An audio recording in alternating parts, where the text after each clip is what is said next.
Alhamdulillah di ngaji bareng juga nggak ngerti polanya juga. Ya, yang terhormat nih wonten Bapak Rektor, wonten Mas Zainul Masdi, wonten Ketua Badan Wakaf Mas Warsono Muhammad sedanten saya hormati. Ini katanya untuk bahagia. Jadi saking pentingnya untuk bahagia itu sampai Allah itu kadang ngendikan hal yang nggak penting, tapi menjadi penting karena untuk bahagia. Jadi kalau Allah tanya Nabi Musa ketika ketemu dipanggil itu, wa ma tilka biyaminika ya Musa, yang kamu bawa itu apa? Padahal ketika dipanggil itu kagetnya bukan main. Misalnya pegawai UI dipanggil rektor itu kagetnya bukan main. Bawaannya rektor itu mesti nyalahkan. Mesti pikirannya orang itu mesti ketua badan wakaf ya sama. Mesti mau negur atau apalah. Nah, bawaan orang dipanggil atasan itu grogi, maka Allah ngendikan yang rileks.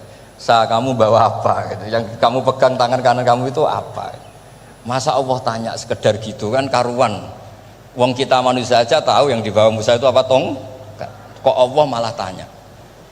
Banyak analis, banyak mufassir, banyak ahli hakikat yang berpendapat Allah itu menghilangkan groginya Nabi Musa.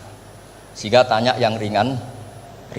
Jadi saya mohon ini pimpinan di sini juga kalau tanya anak buah yang ringan-ringan, wes sarapan. Bon. Jadi kalau sosokan disiplin itu bukan sunnatullah, saya jamin itu. Apalagi tanya saya, kenapa Gus terlambat? Mulai saya pulang. Tuhan yang Tuhan saja sebaik itu kok rektor sama badan wakaf kok sekeras itu gitu. Jadi ini bukan gojlok supaya jadi orang yang dekat Allah gitu. Jadi ditanya, wa ma tilka biyaminika ya Musa. Kamu bawa apa ke sini? Yang di tangan kanan kamu itu apa? Nabi Musa jawabnya ya lucu ya sederhana. Ini tongkat Gusti. Tak pakai menggembala kambing, tak pakai ini itu. Bisa masih bilang dan lain-lain. Kayak laporan keuangan tuh kalau susah nerangkan itu dan lain. Terakhir ditutup waliya fiha ma'aribu ukhra dan masih ada lagi yang lain di depan Allah. Kamu lapor audit di badan wakaf diterima enggak laporan lain tadi? Ini teman saya lama ini. Saya di UI itu sudah lama cuma inginnya dikenal Allah, tapi sekarang malah dikenal rektor. Aduh repot agak. Saya dulu dari anak Profesor Zaini itu mulai 2000, tahun 2000 dekat sekali dengan saya, sering ke rumah saya, ke kontrakan saya karena diskusi tafsir. Dan saya ikhlas sekali tidak ingin dikenal rektor badan wakaf siapapun. Karena keluarga saya itu, bapak saya itu wali. Jadi kalau wali itu kepinginnya dikenal Allah. Tahu-tahu diturunkan derajatnya, disuruh kenal rektor, kenal badan. Jadi ini ada pemakhlukan. Ya ada pemakhlukan. Turun dulu baru naik. Iya. Jadi saya artinya gini, saya di sini itu sohibul bait. Jadi tadi Mas Masdi itu keliru kalau nanti saya ngisi. Saya ini sohibul bait, nanti yang ngisi ini. Maksudnya seperti itu maksudnya. Jadi, karena tuan rumahnya saya Pak Warsono. Ya ini tamu ya. Tapi ternyata pemakhlukan itu penting. Di dalam ilmu tafsir diantaranya itu dikenal namanya tanazzulatul maulah. Allah itu menurunkan martabatnya. Allah sebagai Tuhan tentu tidak pernah menghutang kita, tidak pernah merasa dikasih karena semuanya itu milik Allah. Tapi Allah untuk memotivasi orang amal itu ngendikan Allah man dzalladzi yuqridu waha qardan hasana. Siapa yang mau menghutangi saya?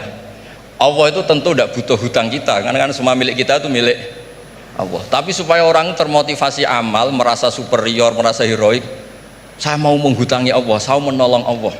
Padahal Allah huwan nasir, Allah ni'mal maula wa ni'man nasir. Tapi Allah mengistilahkan dirinya intan suruwaha, jika kalian menolong Allah. Wahal yahtaju ilan nasri, tentu tidak, Allah tidak butuh pertolongan kita. Tapi itu tanazzulan. Allah yang Tuhan saja menurunkan derajatnya untuk komunikasi dengan manusia. Artinya kalau saya makomnya sudah fana kenal Allah, saya juga ikhlas turun derajat kenal rektor gitu. Jadi itu insya Allah tidak masalah. Gitu. Ben sampean pernah dengar ilmu hakikat memang gitu. Jadi saya ini memang sudah sering cerita ke Pak Fajar, Pak Sadeli, Pak Junaid. Saya ini sudah daftar ingin jadi resi lah. Saya sudah nggak pernah keluar, saya di rumah ngaji. Tapi ngaji kalau ngaji terus ya. Saya belum pernah nggak ngaji. Satu hari minimal ngaji 4 kali. Ngaji fikih yang saya sering itu fikih karena Mbah Basa memang ahli usul fikih. Dulu pertama Profesor Zaini melibatkan saya ini cerita ke Mas Majdi itu gara-gara beliau itu profesornya itu sastra, adab, di Al-Azhar itu adab. Orang tua dari rektor. Iya. Sekarang. Nah karena jurusannya ada, beliau memang pakarnya kalau menghaluskan bahasa. Tapi masalahnya di Quran kan banyak fikih juga, dan beliau cari ahli fikih. Singkat cerita, entah gimana ceritanya, Allah yang mempertemukan ketemu saya. Nah kenapa kita butuh fikih, tidak sekedar kesusastraan atau ilmu adab?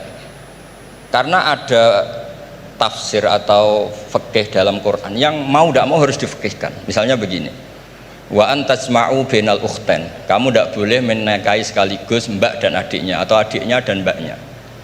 Jika Anda berpikir Quran itu hanya Quran, maka berarti apa boleh menikahi misalnya Sri dengan buliknya, Sri dengan budenya, padahal tidak boleh juga.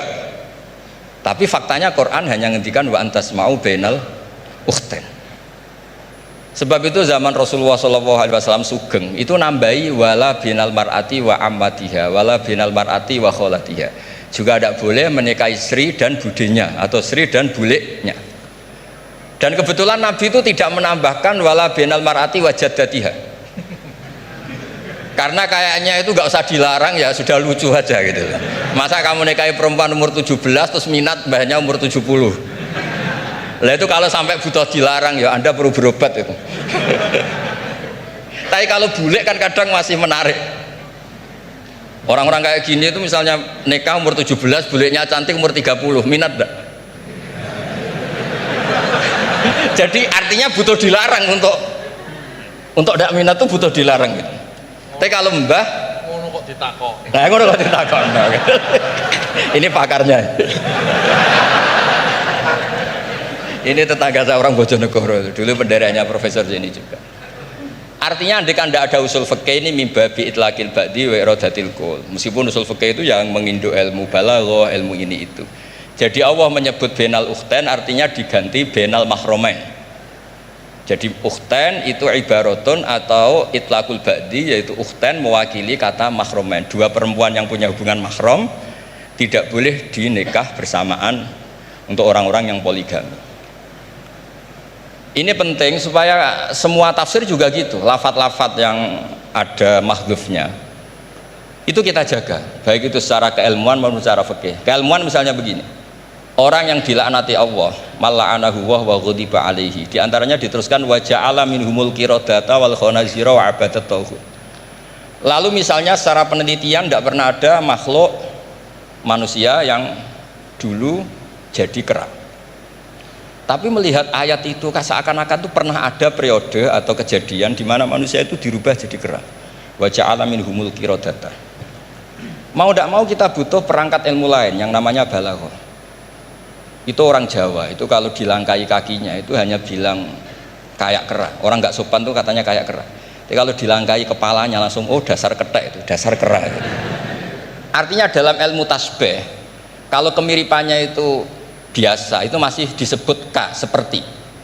Tapi kalau mirip banget perilakunya itu kafnya dibuang, sehingga orang yang tuli banget terhadap kebenaran Allah bilang summum bukmun umyun.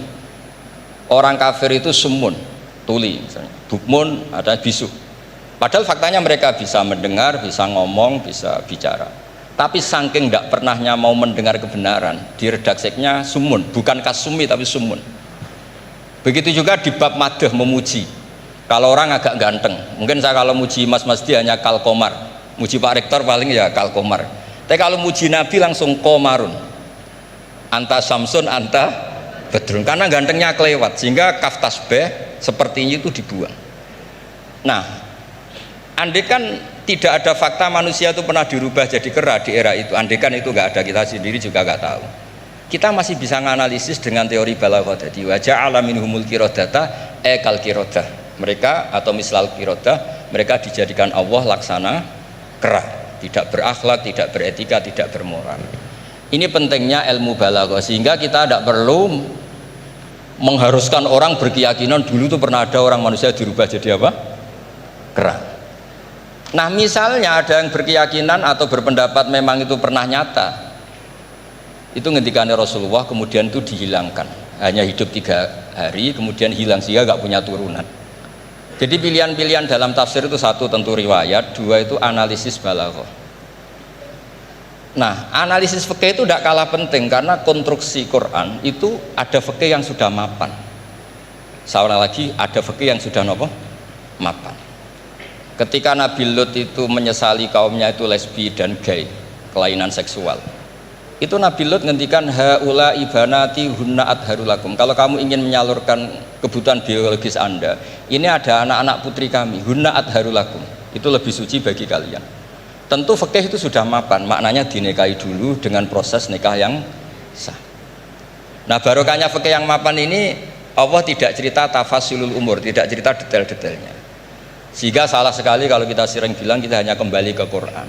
Itu tidak bisa karena Quran juga tidak berdiri sendiri dengan makna yang sebenarnya karena turun itu ada asbabun nuzul. Ini yang terakhir supaya ngasih pekerjaan kan jauh-jauh dari NTB. Ya kan bisa dimanfaatkan secara baik dan benar. Saya ini Sohibul Bait. Nah, ini bukan guyon tapi memang betul harus begitu memang. Mau tidak mau. Sumpah misalnya, orang itu kalau ditagih hutang atau ditegur itu masih ya besok saya bayar. Ditagih lagi kayak gak percaya, wawahi besok saya bayar. Jadi kata wawahi itu mesti menunjukkan emosi, tersinggung, sumpah itu. Sehingga suatu saat ada seorang khotib ini ngendikan fawarobbis sama iwal ardi innahu lahakum mislama annakum tantikun. Demi Tuhannya langit dan bumi. Itu si Bedui, ada orang Arabi, orang desa. Langsung menyelasi Pak Khotib tadi. Pak Khotib, mangdalladzi akhdhafal jalil hatta aljahu ilal yamin. Siapa yang bikin murka Allah sehingga Allah terpaksa sumpah. Semenjak itu jadi ilmu, kalau Allah memulai redaksi dengan sumpah, dengan qasam, pasti Allah tersinggung.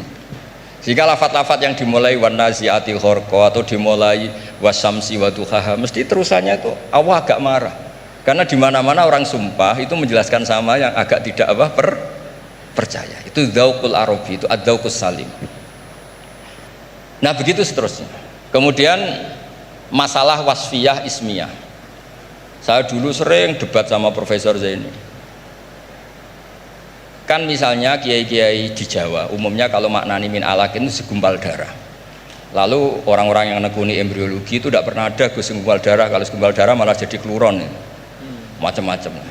Katanya Quran itu mesti benar ini ada segumpal darah. Kata saya segumpal darah itu bahasa Indonesia, Quran itu bahasa Arab, tidak akan ada itu di Quran kata saya. Tapi ada yang bilang segumpal darah ya, tetap aja itu nggak Quran. Yang Qurannya min alakin, segumpal darah itu bahasa Indonesia, Quran tidak ada yang bahasa Indonesia kata saya.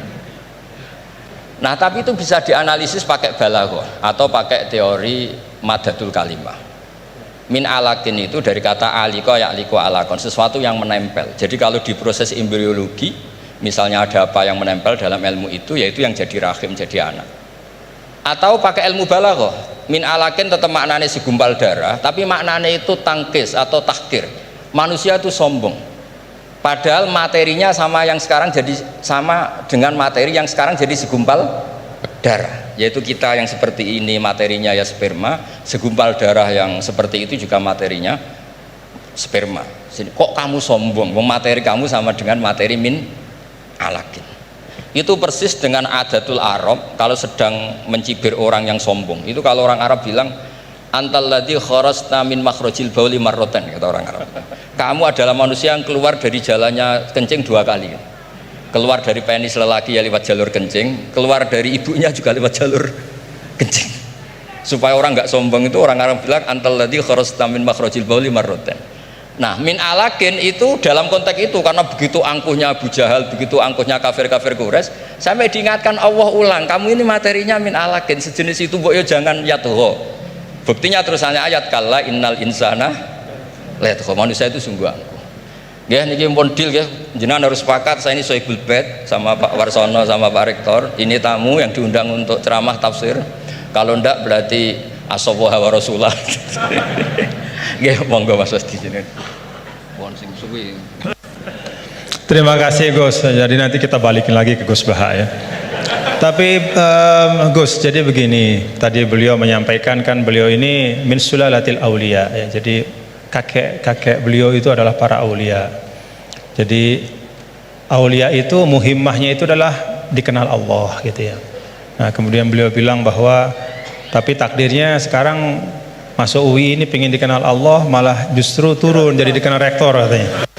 Tapi Gus, itu menurut saya ya, jadi kalau kita bertarekat nih, nah kan sering ya ketika misalnya kita bicara tentang tarekat ya, tarekat itu dimaknakan taroki ya, taroki artinya naik gitu, jalan naik gitu ya. Akhir zaman nih Gus Bahaya dan bapak-bapak ibu, mungkin kita perlu juga bertarekat dalam makna tadani ya, turun. Jadi tarekat bukan hanya jalan naik tapi juga jalan turun. Karena bagi orang di akhir zaman ini, kalau hanya tahu jalan naik dan tidak tahu jalan turun, itu repot ya. Apalagi Pak Rektor dengan Kepala Badan Wakaf ya, atau para pejabat gitu ya, tahu jalan naik saja tapi nggak tahu jalan turun gitu ya. Jadi kalau belajar tarekat hanya ingin jalan naik gitu tapi nggak pernah belajar jalan turun, itu biasanya dekat-dekat turun tuh galau ya. Ya, jadi galau, bingung gitu gimana cara turunnya gitu ya. Dan memang dulu saya pernah naik Gunung Rinjani juga ya Gus ya, waktu masih mu'alimin dulu, masih sanawiyah aliyah, itu saya rasakan betul gitu bahwa naik gunung itu menantang ya, sangat menantang ya. Bahkan Gunung Rinjani itu ada masa di mana di tengah-tengah itu ada namanya Bukit Penyesalan gitu. Kenapa Bukit Penyesalan? Ya udah nyesel di situ gitu, mau balik udah jauh, mau terusin juga masih jauh sekali gitu di depannya. Itu Bukit Penyesalan, baina-baina. Tapi ternyata ya, turunnya itu jauh lebih berat. Jadi kalau kita naik itu kan mengandalkan kekuatan otot ya, keluarkan energi untuk menggerakkan. Kalau turun itu kita menggunakan energi untuk menahan, dan itu jauh lebih berat ya. Jadi menahan pada saat turun itu jauh lebih berat daripada ketika menanjak ya. Dan ya pada waktu itu ya saya kena musibahnya pada saat turun gitu ya. Jadi artinya memang bahwa dalam kehidupan ini kita belajar naik dan juga belajar turun. Jadi tarakat itu taroki wa tadani gitu ya. Dan kalau sudah turun ada masanya juga naik. Jadi Gus Baha tadi kenal rektor, nanti kenal kepada Allah lagi, balik lagi kepada niat semula insyaallah. Nah, saya ingin sampaikan nih, beliau tadi sedikit sekali ya, dalam waktu yang sangat singkat, tapi itu menyampaikan hal-hal yang sangat penting ya. Saya nggak tahu nih, dipahami nggak apa yang beliau sampaikan tadi nih? Dipahami nggak? Mulai balaghah, kemudian madah. Ngerti nggak madah itu? Madah itu apa? Madah itu pujian-pujian ya. Bagaimana turuqut ta'bir ya, asalibut ta'bir ya, bagaimana orang Arab itu mengungkapkan ya perasaan mereka, mengungkapkan harapan mereka ya, bagaimana mereka memilih diksi-diksi dalam komunikasi mereka, itu mewarnai Al-Qur'an. Jadi beliau ini tadi ketawa-ketawa ya, bapak-bapak juga ketawa-ketawa semua ya. Tapi yang disampaikan itu sudah bahan kuliah buat di Rosat Ulia, itu buat pasca sarjana itu. Ya, jadi alhamdulillah. Nah, silahkan nanti dielaborasi masing-masing. Tapi yang ingin saya sampaikan begini, ada catatan saya terhadap apa yang beliau sampaikan. Pertama, apa yang beliau sampaikan itu menegaskan ungkapan wa'tul buyuta min abwabiha. Masuklah ke rumah melalui pintunya. Kalau kita ingin belajar Al-Quran itu ada jalannya, ada pintunya. Tadi beliau sudah sampaikan, ada tafsirul Quran bil Quran, ada riwayat, kumpulan riwayat ya. Bahkan Al-Quran juga menegaskan sebagian satu sama lain itu saling memperkuat, saling membantu. Jadi kalau kita misalnya bertanya-tanya, wa man a'rada an dzikri fa inna lahu ma'isyatan dhanka wa nahsyuruhu yaumal qiyamati a'ma. Kata zikri itu maksudnya apa gitu? Karena kata zikr itu kan dalam Al-Quran luas ya. Apakah zikr itu adalah zikrullah, subhanallah, alhamdulillah, wala ilaha illallah, sehingga ayat itu artinya siapa saja yang berpaling dari mengingat Allah maka hidupnya akan menjadi sempit, akan sumpek, akan resah. Atau zikri di situ maknanya adalah Al-Quran ya. Sehingga artinya adalah barang siapa yang memalingkan dirinya dari pesan-pesan Al-Quran maka hidupnya akan disorientasi. Bagaimana kita mengambil pilihan di antara dua makna? Nah, kita lihat. Qala rabbi lima hasyaratini a'ma wa qad kuntu basira qala kadzalika atatka ayatuna fanasitaha wa kadzalikal yauma tunsa. Lalu orang itu mengatakan di akhirat, ya Allah, bagaimana mungkin kok saya dibangkitkan dalam keadaan buta padahal di dunia saya melihat. Kemudian Allah mengatakan, qala kadzalika, itu balasan yang setimpal, atatka ayatuna fanasitaha, telah datang kepadamu ayat-ayat kami lalu kau lupakan. Nah, dari ayat ini maka ulama menafsirkan kata zikri, oh yang dimaksudkan dengan zikri itu adalah ayatuna, yaitu Al-Quran.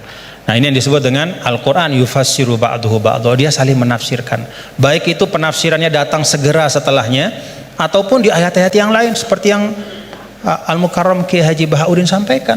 Ada yang di bagian yang lain, baik itu secara nas, secara sharih ataupun secara dilalah, secara tunjukkan isyarat. Ketika misalnya Nabi Adam alaihissalam, Allah Ta'ala sampaikan apa? Fatalaqa Adam min rabbih kalimat. Allah Ta'ala memberikan Adam menerima dari Tuhannya kalimat. Fataba alaih. Dengan sebab kalimat yang dia ucapkan itu Allah ampuni dosanya, kekeliruannya. Apa kalimat itu? Oh, ada di ayat yang lain. Rabbana zalamna anfusana wa illam taghfir lana wa tarhamna lanakunanna minal khasirin. Itu pintu memahami Al-Quran. Tadi Gus Bah bilang sampaikan, ada pintunya. Baik itu pintunya adalah riwayat-riwayat dari Al-Quran, dari hadis juga beliau sampaikan tadi. Al-Quran gak dibiarkan sendiri oleh Rasul, tapi didatangkan hadis untuk menyempurnakan.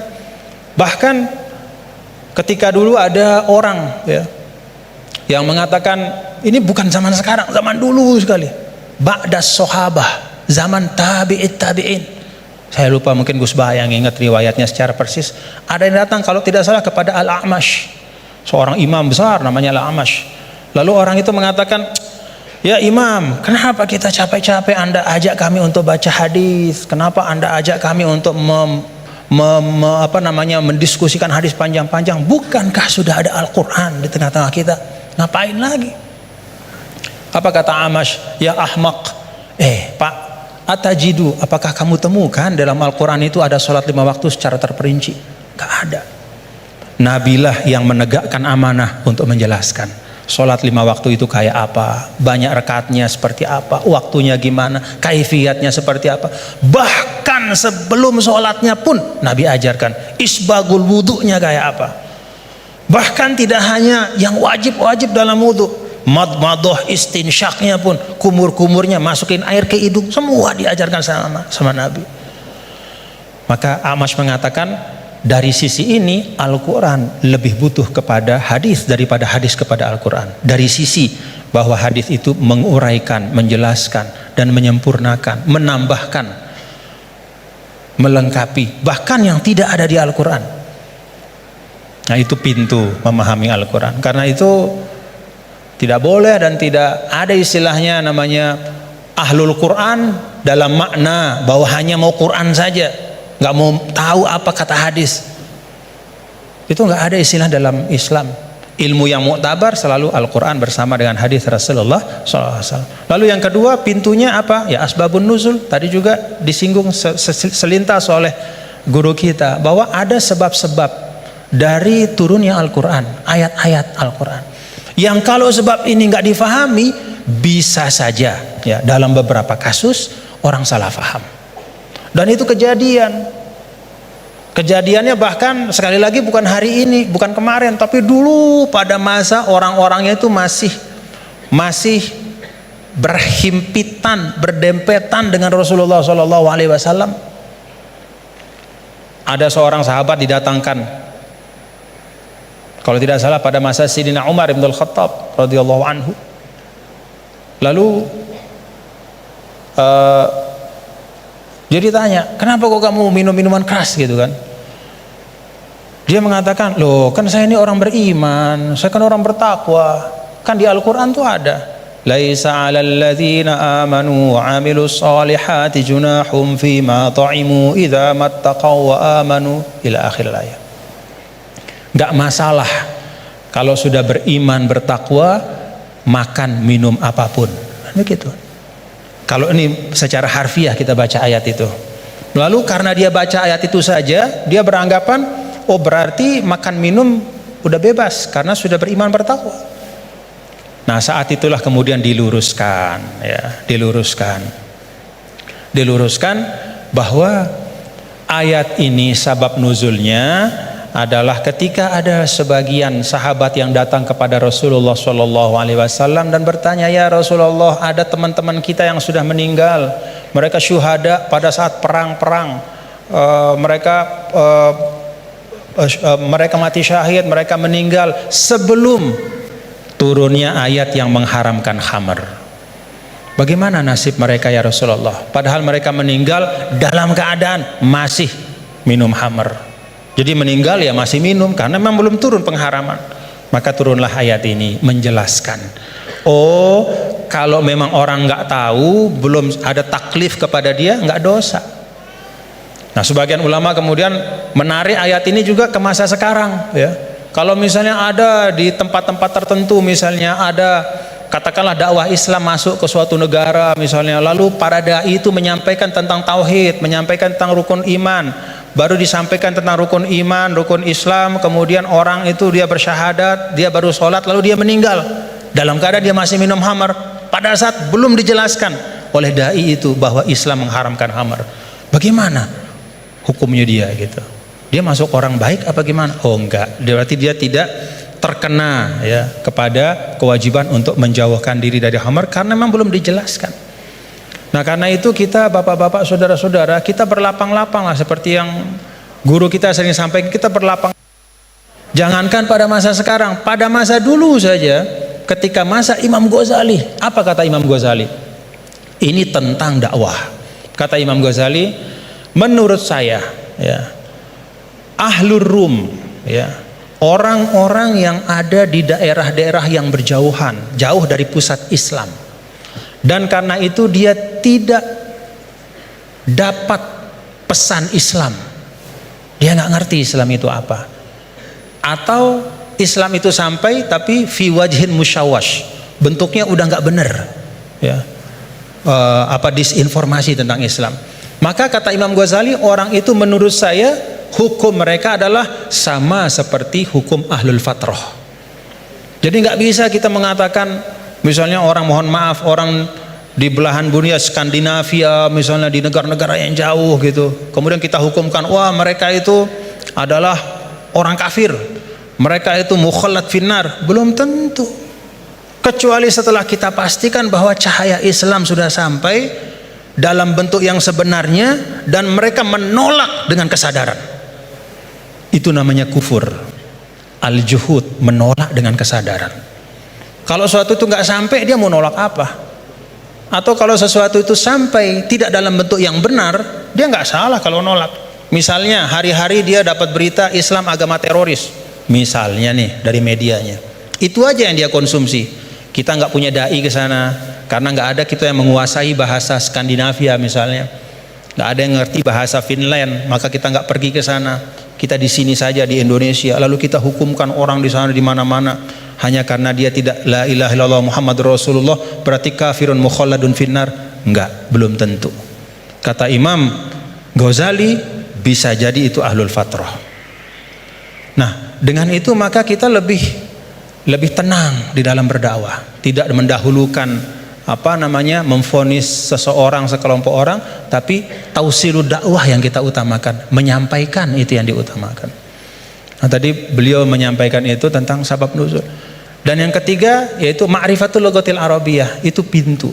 Jadi pintunya itu yang pertama adalah riwayat-riwayat baik dalam Al-Quran, ayat-ayat Al-Quran maupun hadis, kemudian juga ijma' sahabat.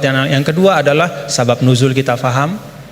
Dan yang ketiga itu mengerti ya masalikul Arab, ya bagaimana cara orang Arab bicara, karena itu juga sangat mewarnai bagaimana Allah Ta'ala ya menurunkan kitab suci Al-Qur'annya. Dan alhamdulillah bapak-bapak, saudara-saudara, kalau kita ada ketekunan, ya ini teman-teman semua ya, kalau ada ketekunan ya seperti sekarang kita bisa menikmati ya.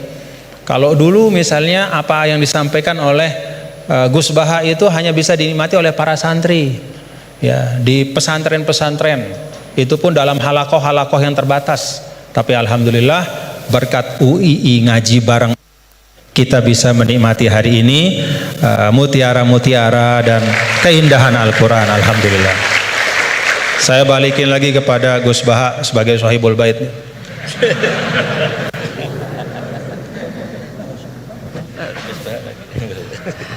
Bismillahirrahmanirrahim. Meneruskan konstruksi ayat ya. Misalnya begini, Anda jangan langsung menyalahkan Nabi Adam. Saya ini sering kampanye untuk membela Nabi Adam, karena banyak kiai yang cerita Nabi Adam itu salah melulu. Nanti kan kita di surga kan nggak perlu ngajukan kredit, nggak perlu punya istri cantik yang minta ke mall, karena kelebihannya bidadari itu cantik, nggak minta belanja. Sudah gitu di madu juga nggak protes. Tapi kalau di dunia itu sudah minta belanja, di madu protes. Nah, jadi tapi kenapa Nabi Adam akhirnya keluar dari surga dan kita menyalahkan hanya demi kepentingan supaya tadi punya istri cantik, tidak minta uang apa belanja dan boleh dipoligami mau maksudnya. Di konstruksi ayat itu tidak ditampakkan, tapi semua ahli tafsir tahu. Misalnya fadallahuma bihurur, setan menipu Adam dan Hawa dengan curang. Hurur itu nipu. Jadi kalau ngaji nipu itu mulai dulu itu ya gurunya setan itu. Jadi Nabi Adam itu di surga dengan penuh limpahan anugerah. Buah apa saja ada, makanan apa saja ada, enggak bayar. Tempat mewah leg juga enggak bayar. Kalau Anda di hotel leg sedikit aja bayarnya minta ampun. Akhirnya setan tuh pura-pura nangis terseduh-seduh. Akhirnya Nabi Adam menghampiri, kenapa kamu nangis? Saya ini iba sama kamu, kasihan. Nikmat begini nikmat, pada akhirnya Anda ini mati, karena Anda manusia pasti mati. Kasihan sudah senikmat ini kemudian Anda mati.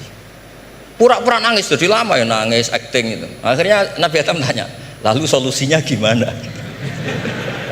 Terus setan tinggal numpangi, hal adulluka ala syajaratil khuldi wa mulkil la yafla. Kamu mau tak kasih vitamin, makan pohon khuldi, nanti kalau kamu makan itu terus abadi. Jadi terus setan, Nabi Adam mulai ragu ya, tapi Allah melarang saya makan pohon khuldi itu, syajaratul khuldi itu. Kamu tidak usah cari tafsirnya, itu anggur apa ketela apa duren, itu namanya orang kurang penggawean itu gak penting. Ketika Allah tidak jelaskan detail itu berarti detailnya itu tidak penting. Kamu sok penting nyari itu apa itu. Allah saja tidak menjelaskan, kok kamu yang manusia mau menjelaskan. Akhirnya Nabi Adam tanya, apa betul Allah itu melarang saya makan itu? Terus Allah cerita, wa qasamahuma inni lakuma laminan nasihin. Terus setan itu cerita, demi Allah saya tahu info terbaru bahwa sekarang nggak apa-apa. Jadi hukum terbaru itu. Singkat cerita Nabi Adam makan. Ketika makan, berarti setan salah karena menipu Nabi Adam, Adam salah karena makan pohon khuldi tadi. Apa yang terjadi? Allah manggil Nabi Adam, Adam kenapa kamu makan itu? Bukankah pohon-pohon yang lain, buah-buah yang lain itu cukup? Kenapa kamu makan yang saya larang itu? Terus jawab Nabi Adam ini yang unik, yang kita harus bela Nabi Adam ila yaumil qiyamah. Wa izzatika ya Rabbi ma adzunnu anna ahadan yahlifu bika kadziban. Demi kehormatanmu ya Allah, ketika engkau disebut oleh setan, saya tidak pernah mengira ada orang berani mencatut nama engkau kemudian dia bohong.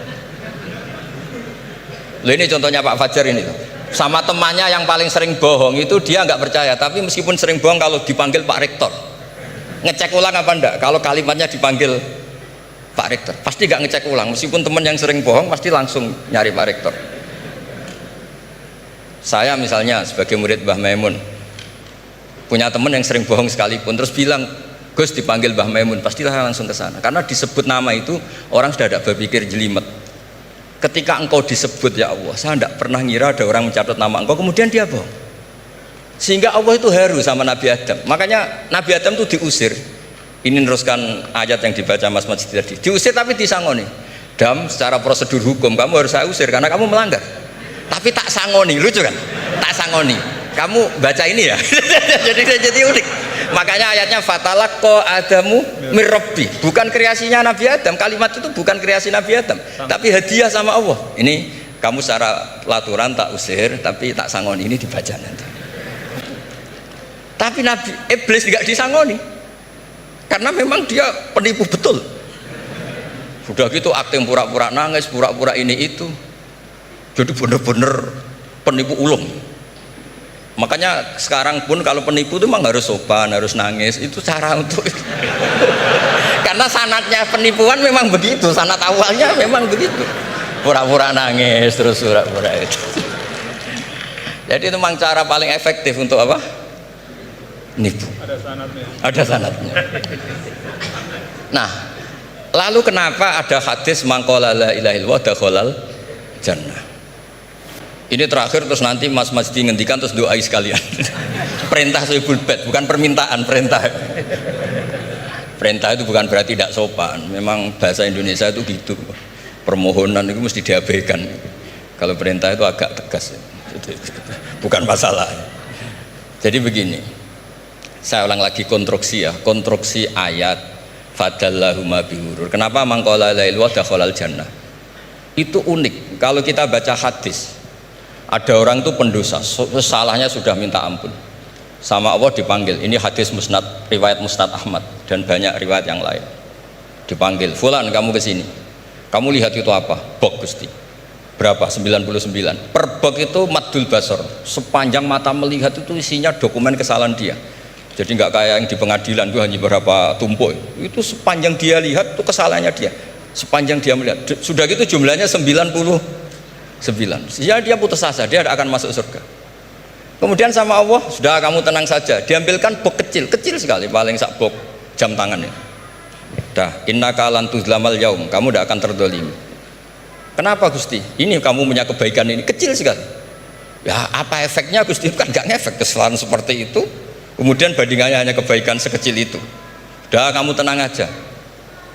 Setelah ditimbang, box 99 yang jumlahnya maddul basor kira-kira 3 kilo sama satu wadah jam kecil, ternyata setelah ditimbang itu menangin 1 jam kecil karena isinya la ilaha illallah. Malaikat itu gak berani, kamu berani ada namaku kemudian kamu abaikan. Saya dipanggil 1000 mahasiswa UII sama satu Pak Rektor, Pak Fajar. Kemana arahnya? Ke satu rektor apa ke 1000 mahasiswa yang manggil? Pak Rektor, kan ini urusan nasib. Nah ini cerita, malaikat yang nimbang Pak Warsono itu diprovokasi sama malaikat yang lain. Kamu berani nggak mempertimbangkan kata Allah di situ? Wah ya tidak berani. Nah, itu disebut fala yaskulu ma'asmillahi ta'ala sayun, dibandingkan asma Allah itu tidak ada yang bisa ngungguli. Nah, di sini terus para torekot, para apa konwiridan Allah, Allah, Allah. Tapi karena kita ini sekarang sudah tidak ngaji malah tanya, gunanya apa sih muni Allah Allah? Lu nyebut pangerane orang gunane. Oh ini sedang nyebut Tuhannya kok kamu tanya gunanya apa? Kamu tak kasih uang aja tidak pernah tanya gunanya uang ini apa? Pas dijak wiridan tanya, gunanya apa sih? Oh dasar orang aneh. jadi logis. Lah Nabi Adam juga sama, ketika disebut asma Allah itu nggak mikir yang lain, apa setan itu penipu apa enggak, sudah grogi yang manggil Allah langsung. Nah makanya saya mohon, kenapa kita memahami mangkana akhiru kalamihi Allah la ilaha illallah dakhalal jannah, karena dengan itu malaikat nggak berani macam-macam. Jadi nanti kalau Anda ketemu malaikat tukang hisab, ayo silahkan abaikan nama Allah. Kalau kamu berani berarti tidak malaikatnya Allah. Masa namanya Allah gak dipertimbangkan? Ya tadi misalnya dosen-dosen UI ada undangan seminar menjanjikan, enggak seminar menjanjikan tapi yang manggil rektor, milih mana? Kira-kira saja milih rektor kan? Karena ini nasib berkelanjutan kan kalau seminar kan. Apalagi ini asmane Allah. Nah, makanya Nabi ngendikan fato satisi jilat wasakula ismuwah. Kemudian bok kesalahan tadi jomplang kalah, kemudian yang menang hanya asmanya Allah Subhanahu wa ta'ala. Makanya terus disebut, sudah Nabi ketika tanya amal apa paling baik ya Rasulullah, gini, dzikrullah fisirri wal alan, gini-gini, dan kamu mati dan kamu hidup walisanu katordun, kamu harus selalu ingat Allah ta'ala.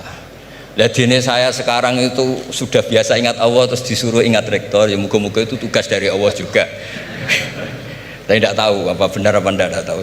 Tapi yang jelas saya tidak jenis orang yang apa ya, terus nganggep apa dunia penting betul, tapi yo penting lah gue sanggup mati.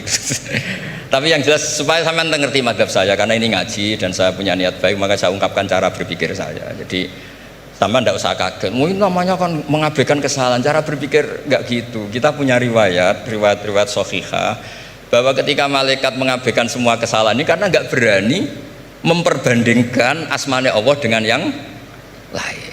Makanya disebut di akhir hadis fala yaskulu ma asmillahi taala syai'un. Ketika sudah nyebut Allah harus dianggap selesai. Nggak boleh habis nyebut Allah mau mati kredit, nggak boleh. BPKB di bank ini nggak boleh.